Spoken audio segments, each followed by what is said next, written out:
Alright, so today's a big day. I finally got my pump calibrated, and I also got my injectors.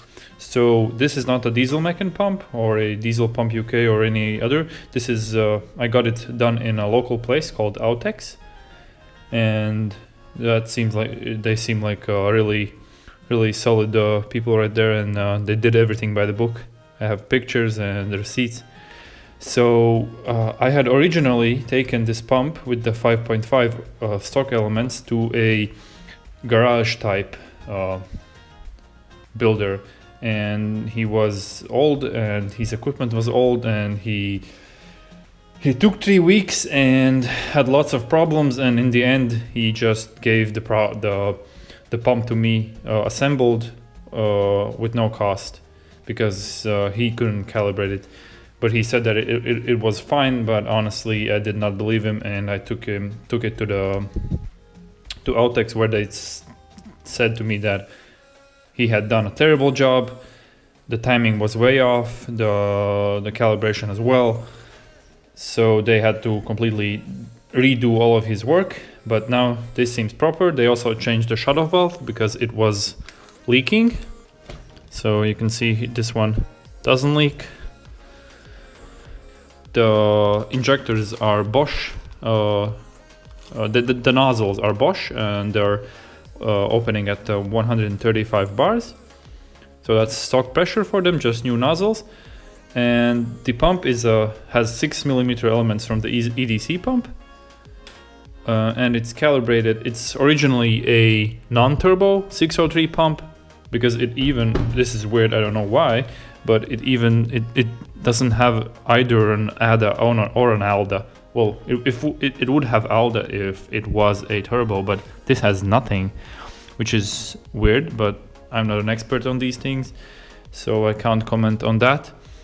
But so it's calibrated as a 603 turbo pump. All the calibrations are based on that, except the max fuel delivery, which is raised to 82 cc's. So I wanted 85, but they couldn't really raise it higher than that, because then the idle was very slow to return. So the pump was basically, if you raise it too high, it then returns and drops the RPMs very slowly. So that's something probably diesel mechan modifies in the governor part or wherever that happens. So now I'm going to install the diesel mechan alda kit and the TPS from the controller for the controller, the transmission controller. Yeah. So let's get on with it.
Alright, so here's the alda in place.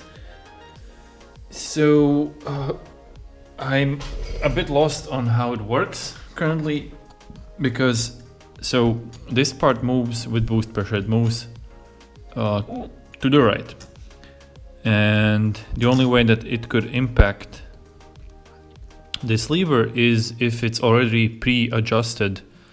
But just for simplicity's sake, I will start off with it having with all of it backed off, so that the alda is basically not there, so that I just know that if a problem arises, it is not somehow related to this alda. Well, those are some hiccups right there. All right, so that's it installed for now. So I just installed the TPS sensor. Pretty straightforward. You just bolt in, put the little tab in the recess here, and bolt it up. I made sure that before I tightened it, I moved this part so that I'm not limiting my pump travel with the sensor, because the TPS has it doesn't spin around in circles endlessly. It has a limit, so it's like 180 degrees. So I made sure that I'm in these, and then I tightened these two bolts up. So that's the pump done. Now let's go put it in the car. As I was getting ready to put the pump on, I wanted to check if I had set the timing correctly, which I had previously when the engine was on a stand and disassembled. Well, partly. I had removed the timing pump, the injection pump, and the gear had skipped one or two teeth. So I had to reset the timing. So I slackened the chain and then jumped the cam gear a few teeth. And I had done that, and then now when I wanted to recheck that I had the correct timing, my engine didn't turn over, and I thought that it was just, the teeth had jumped somehow, or maybe I hadn't said it correctly the last time. So yeah, half an hour later, I also had the timing gear removed completely, because I wasn't getting anywhere and the engine wasn't rotating at all, no matter how the chain was positioned. And I was wondering, what was the problem? Well, as it turns out, I initially thought that I had the gearbox connected now, and the gearbox wasn't allowing the engine to turn even in neutral for some reason. But no, the actual reason is much dumber. So the real reason why it wasn't turning is right there. I don't think you can see that right now, but I was tightening the flywheel, and so that the flywheel doesn't spin when you tighten it, I had it locked with a bolt through one of the holes in the pan. And guess what? I bolted the transmission up, and I did not remove the pin that I used to hold the flywheel. So right now there's a pin that's up against this wall and through the flywheel. Well, not the flywheel, the flex plate in this case, but anyway, and it's holding the engine in place. Here you can see the bolt that I left in. I hope that you can see it. It's the silver one. I tried removing the pan, but honestly it's just way too much of a hassle. This one bolt over the cross member, it's pretty impossible to get without really basically just lifting out the engine again, and I am not about to do that. And even if I get to that bolt, then there's still a possibility that your engine is rotated in a way where you can't slide this out because you will hit the crankshaft. And since I cannot rotate the engine, that is not a risk I'm willing to take. So I took the easier, or maybe not the easier, but a different approach, where I just use I don't know where I put it, where I use a saw blade, a metal saw blade like this one, and I'm just slowly by hand cutting the bolt in hopes that I will cut it, and then I will be able to rotate it and probably get the bolt out. Well, if I cut it and I don't get both parts out, then yeah, then it's a transmission job as well. But I'll try to cut it, and it's cutting slowly but surely, so let's see. Little update. So we got the pin out, the screw out that we had to.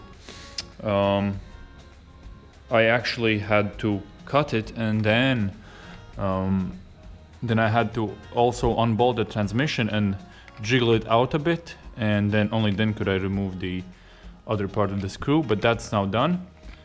A huge hassle for such a simple mistake, but well, mistakes happen. So I cleaned the injector seats. They're a bit dirty still, and I have some kind of reamer. It's not really the correct angle, but I reamed it a little bit, and I also just used some paper towels on a stick to clean out all the holes. And now here's the new washers right there, and I'll put those in, and then screw the injectors in, and then on comes the valve cover, and then hopefully, yeah, then the pump, and we start it. So I'm getting the engine ready to start up, but before starting it up, it's always a good idea to this is true especially if the engine has been sitting for years, or if it's been rebuilt, or some parts of it have been taken off, especially the filter housing, because the pump can get airlocked. So it's the oil pump.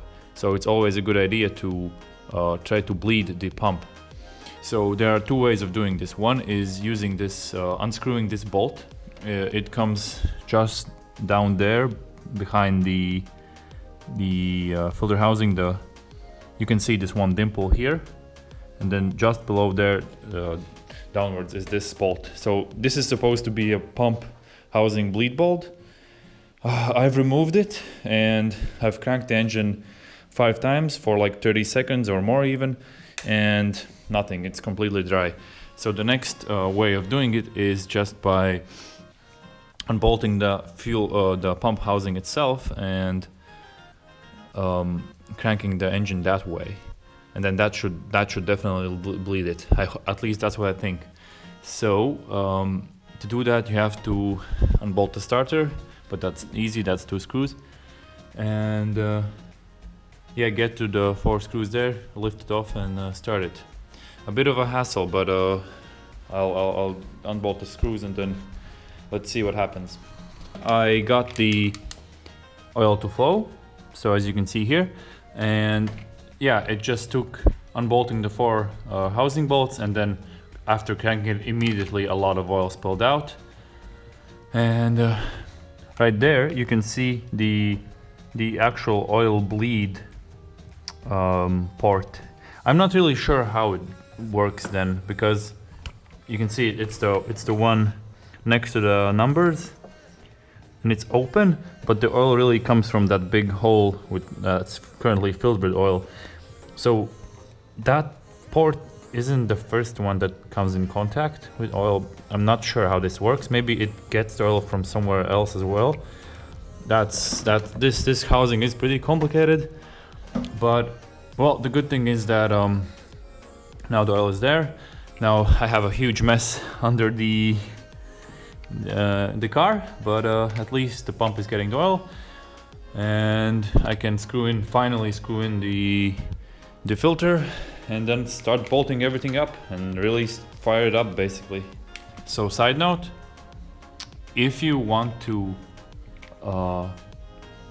do not want to take out the whole housing, you can use the bleed bolt, but when you're using the bleed bolt, you have to make sure that your filter housing is in, because it has these little O-rings that fit in the hole there, and it channels the fuel, the oil, to the bleed bolt. And at least on this car, the 124, access is really tight there, so I had to use a ratcheting wrench and the Torx bit right there, and I come in from the top, and I tighten and loosen it that way. From the bottom, it's pretty hard to get there, so yeah, it's a tight fit, but it is doable. But something like this is something that I would recommend. Of course, always install new heat washers for the injectors. They also have a orientation, so this side up, the rounded side is down. Mine were completely destroyed, the old ones, and there were actually parts of them missing, but I vacuumed the pre-chambers and also spun the engine without the injectors, hoping that if any debris is still there from the old seals, then it has been blown out. And new seals. Now it's time to install the injectors.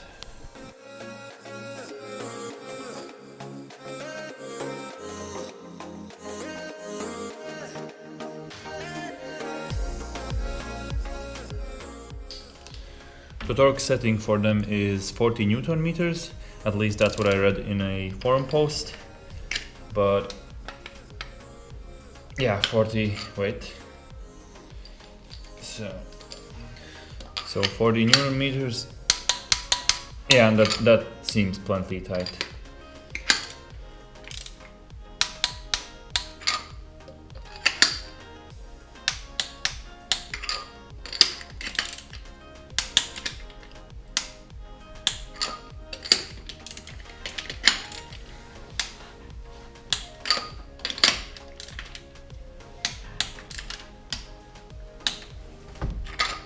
Done.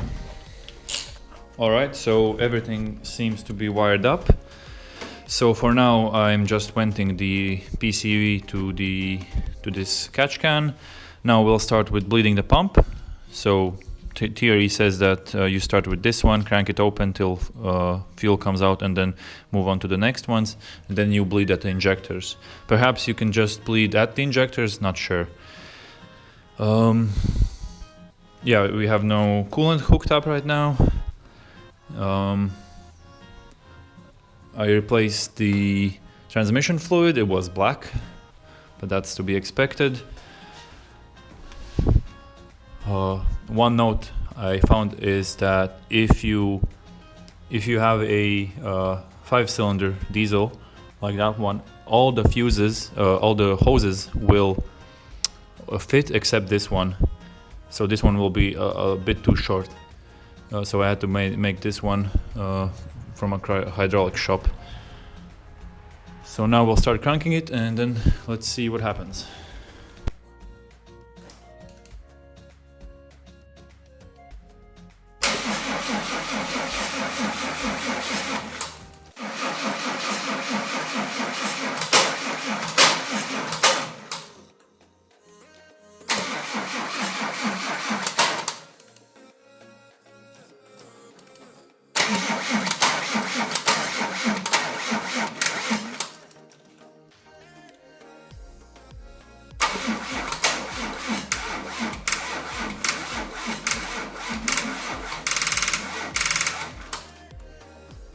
Alright, so right now our problem is that we don't have any good batteries. So that one is a much smaller size that it's needed. And both of our batteries are dead right now, so we can only crank it. We got fuel up until the pump, but we are running out of batteries, so we'll leave it to charge overnight and then come back tomorrow probably.